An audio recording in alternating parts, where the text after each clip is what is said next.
thought it might be nice to do a quick video talking about this One Rock Dam. I recorded a whole video earlier, but it was so windy because I was standing so far away from the camera that it didn't work out too well. So I'll try it again. So this is a One Rock Dam that we built a few weeks ago, and it's pretty much done. It's functioning, but the last step here that I need to finish is I'll go in with wetland plants and kind of chink in chunks of the rich plant material with all those fibrous roots. I'll just shove it down into any of the interspaces where the water's piping through, and that will really help the water to flow over more so than through the structure. And we want it flowing over, especially in larger flow events, but most of the time anyway, so that as it's flowing, it hits the interruption of the rocks and of the plants that are starting to grow up through, and that drops that sediment right there because of the change in velocity. The sediment drops and further fills in between the rocks and just builds this up into kind of a vegetated mound over time. In fact, eventually this will be indistinguishable from the surrounding landscape, except that it should be a little bit wetter above there, and it'll be a little bit higher. And I've been to places where these have been built in flowing water and you can't even see them anymore. But the change that they can yield, especially in perennial streams, is pretty profound. So we are doing this through support from NRCS Cost Share in New Mexico. It's Conservation Practice Standard 643, which is something like restoration of rare and declining communities. So, in New Mexico, having not only perennial water, but a stream that is this connected to the surrounding floodplain is pretty special, and it's something that we really want to preserve. It benefits downstream water users, of course, the wildlife, but it also just benefits our production by keeping this water table high and connected to this floodplain so that we can grow more forage.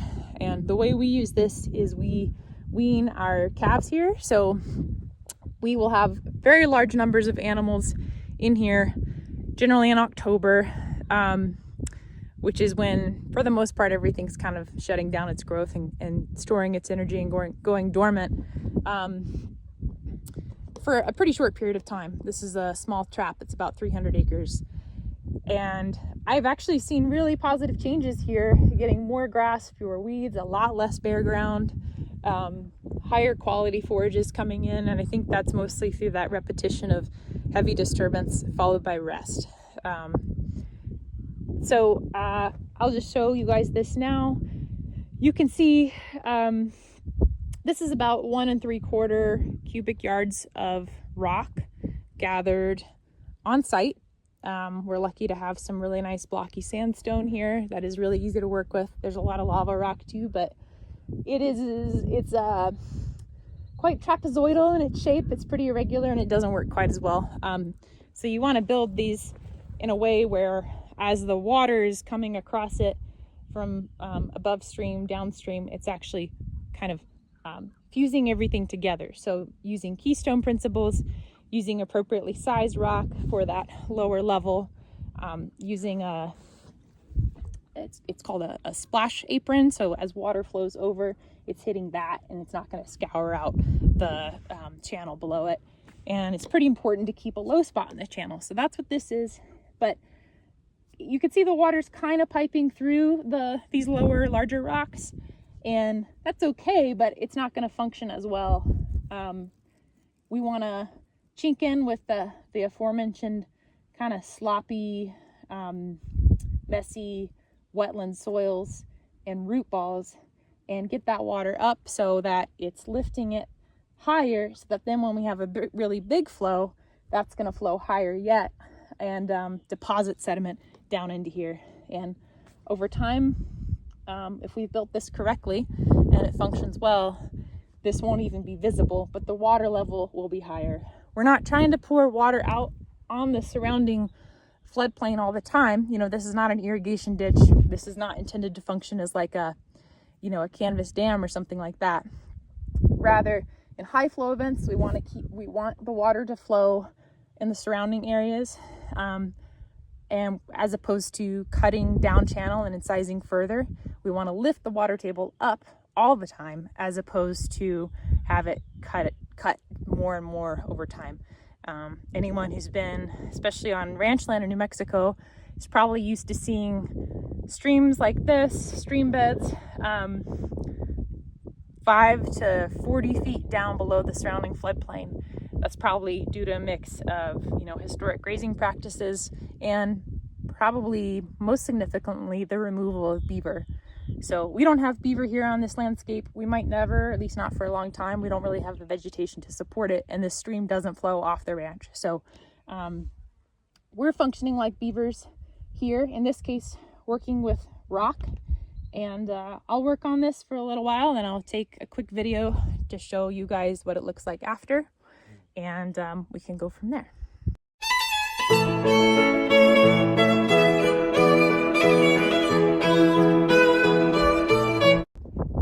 So here's what we're looking at now that I've spent maybe 30 minutes plugging some of these holes.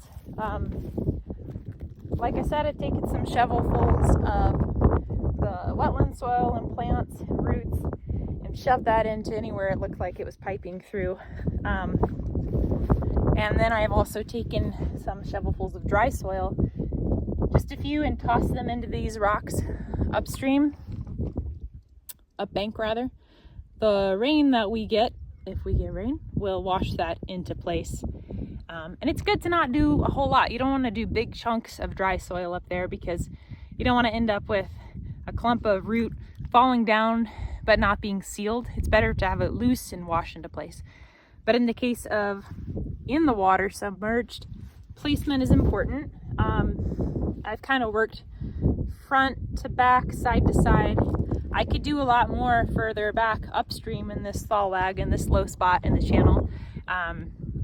I gotta go today because it looks like it's heating up, cooking up in the skies, and I gotta get back anyway. But I don't know that that's necessary. I think I'll just do this much and watch it and observe what kind of silt and sediment deposition we'll get just from the rainfall events that we hope to have.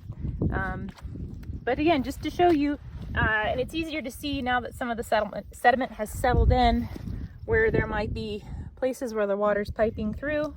There always will be places, and the more you raise the water by plugging holes, the more places it'll be flowing over. So it's whack-a-mole, and the goal is not to impound water here. The goal is just to have the water flowing correctly, more over the structure than through.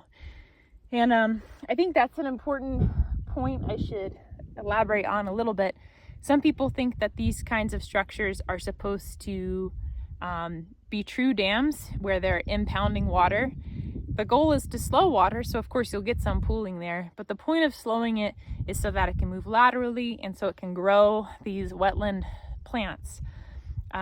It's really as much about the biology as the kind of mechanical processes. That's why it's called process-based design. These sort of interventions that are using resources found on site that are pretty quick and dirty, but if designed correctly can function well. And it takes observation and some adjustment to make sure they're built and functioning appropriately for your site. But I think it's worthwhile. And another acronym I've seen is NIDS, Natural Infrastructure for Dry Land Systems, perhaps. I'm still building these on this site, but once I'm done with this series, we will have built 6 one-rock dams and 11 beaver dam analogs in this stretch of the creek, and another 6 one-rock dams further down. And on this site and on some neighboring ranches in the area, I've seen them really be worthwhile. They function well, and pretty impressive changes can happen in wetland systems on working lands with just a relatively small amount of time and effort. Like I said, we were able to pay for these through help with our local NRCS office. I think this kind of biological infrastructure is going to make itself, it's going to be clear that they're more and more important going into the future because they help buffer in deluge and in drought. And I think the trends that I'm experiencing and looking at is that we'll have more of both. And of course, if you have drought and then you have rainfall, you can end up with some pretty heavy flow because the ground is not prepared to absorb that rain. So what we do in the upland, in our pastures, through our grazing management is probably more important than what we do in the actual stream beds. But because we're doing the best we can on our rangeland, the next sort of place to improve is our wetland areas. And it's enjoyable work too. You get to play around in water and you get to see immediate benefit to the work that you're doing. So I am available for any and all questions about this kind of work, the kind of cost, time and money involved, what I might do differently. I'm still learning as I go. There's a whole lot to rangeland hydrology that I don't know a thing about, and I'm looking forward to learning and hopefully sharing with other producers as I go. Thanks for tuning in.